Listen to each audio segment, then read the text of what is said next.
Kia ora koutou, my name's Nikki Hessell and I'm an Associate Professor of English at Victoria University of Wellington in Aotearoa, New Zealand. I'm very grateful for the invitation to speak about new frameworks to transform Romanticism.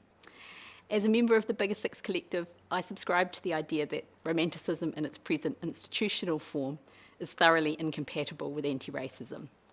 And I want to talk today about one way of changing the form of Romanticism to meet the challenges of our moment. I'm speaking to you from Te Herenga Waka marae, our campus marae. I'm inside the wharenui today, the meeting house.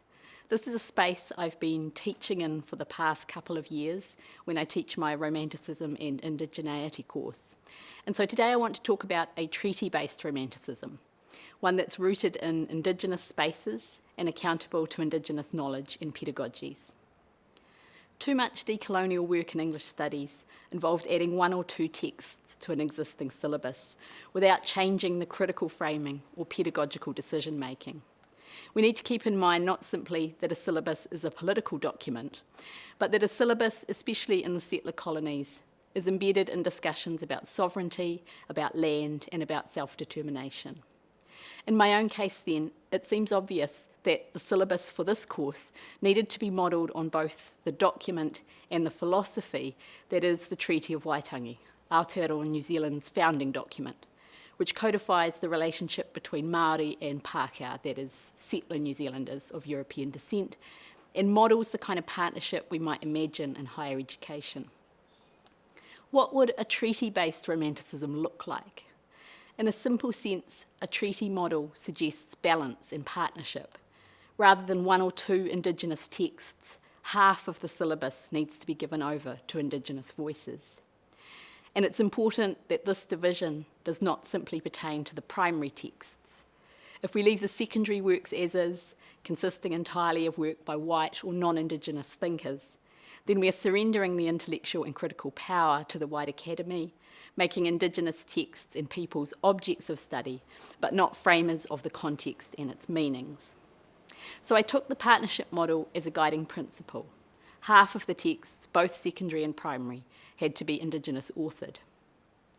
That brings me to the question of the classroom itself. A significant aspect of the privileging of settler knowledge and education is the fact that we teach in spaces that manifest settler institutions and their epistemologies. Bringing Indigenous texts, authors, and indeed students into these spaces has the potential to be, at best, decontextualising, and at worst, culturally dangerous. We have the good fortune here at Victoria University to work on a campus that has a marae, and that marae is made available as a teaching space in some circumstances. It was important to me to teach some of the content of this course inside the wharenui, the meeting house that I'm in today, for a number of reasons. First, I wanted to acknowledge in a tangible way the wharenui as a site of learning, knowledge and pedagogy.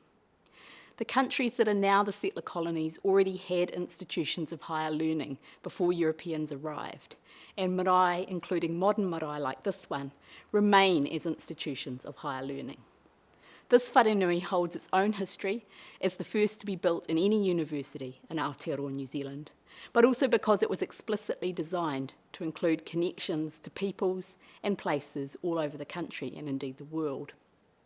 The name of this marae, Te Herenga Waka, which is also the Māori name for the university as a whole, means the hitching post, a place where anyone can hitch their canoe.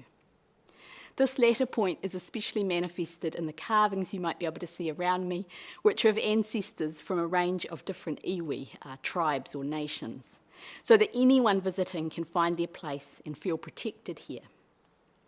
Secondly, I wanted to have some of these conversations about Romantic literature in sight of those ancestors, by which I mean I wanted them to have me in their sights. Part of my accountability in this course is to be willing to sit at the feet of tipuna Māori, that is Māori ancestors, and present some of my thinking for challenge, dismissal, agreement or dispute. At the very least, I and my students would not be allowed to imagine that the histories we were discussing were neutral or forgotten. But I take a more literal interpretation of accountability here. The wharenui, as you might be able to see, is big, much bigger than a regular seminar room. And so we had to choose where to sit when we came into this space. I chose to sit at the foot of Kahanunu, my children's tipuna, for the protection he would offer me as a wider member of his whānau, his family, and for the check he would provide on my arrogance or ignorance. Teaching at the marae also recalibrated some of the structures of our classroom. It's a condition of using the marae as a teaching space that the class first has to take part in a pōhiri, a formal welcome, on their first visit, which inevitably changes the way we think about how we're using our time in class, who is in charge of the conversations and the shape that they will take, and what it means to consider romanticism in 21st century Aotearoa New Zealand. More practical things shaped the wharenui-based classes as well. While you can set up a ring of chairs if you want to, we used the long pillows on the ground, and thus we held our bodies in different ways while we were here. We took a coffee break in every session, but at the marae we moved into the wharekai, the dining room, when we had this break, meaning we were in a more informal space for conversation. The marae, in gentle but forceful ways, made us think, act, and talk differently. So what did we talk about while we were here? In my initial course planning, I had planned to teach all of the Indigenous material in the wharenui. As my thinking developed, however, I became concerned that that approach was a binary one rather than a treaty-based one. Separating the British and Indigenous authored texts out and saying one corpus belongs in a university seminar room and one belongs on the marae, potentially segregated or, worse still, ranked material that I was arguing was permanently intertwined. For that reason, I taught the North American part of the course in our usual seminar room, and we moved to the marae on the day we were talking about Māori and Pacifica texts.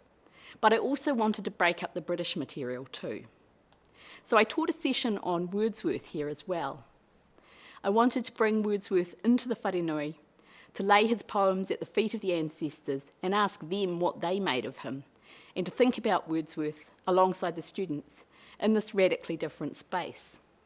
Ko wiramu waitohu tēnei, this is William Wordsworth, I wanted to say to the ancestors. Pēhea o whakaro, what are your thoughts? Romanticism, it seems to me, is always saturated in questions of indigeneity, even if this is not what we immediately think of when we consider the boundaries of our field. When I was briefing the students on what to expect before we moved our class to the marae, I told them that we would gather before our first class in the wharenui by the waharua, the carved gateway on the main campus street front. One of the students commented that she didn't know where the waharua was and didn't think she'd ever seen it. She then laughed at herself and said, "Will it be really obvious once I look for it?" I laughed too and said, "Yes, it will be really obvious once you look for it." That seems to me to be the perfect metaphor for the role Indigenous thought, lifeways and peoples play in romantic studies. It has always been there, and it's really obvious once you look for it. Indigenous studies can form its own kind of waharua, its own kind of gateway into romantic studies, but we will all need to keep our eyes open if that's going to happen.